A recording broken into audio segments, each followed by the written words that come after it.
have 16 cars. The train is over a quarter of a mile long. Each car is individually decorated.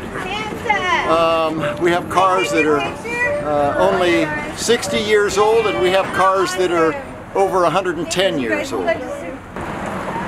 We have 5 nights that we run this train a week between Thanksgiving and New Year's, and this year it was sold out for the season within 2 days.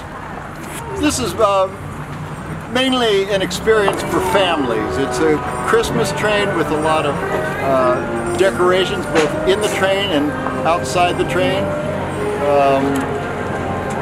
There's hot beverages, snacks, and just a lot of fellowship. Santa Claus comes along. It's an experience for the family to celebrate Christmas and to enjoy the season. Oh, okay. It's fun. I did this when I was a kid, and I'm glad I can take my kids now and do it with them and keep the tradition going. I love it. This is our 2nd year. This is what started her passion about trains and all things motion.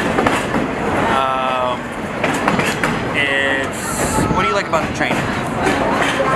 She likes the lights. It's just beautifully decorated, but not over decorated and trashy. Very classic, beautiful old cars with beautiful classical decorations.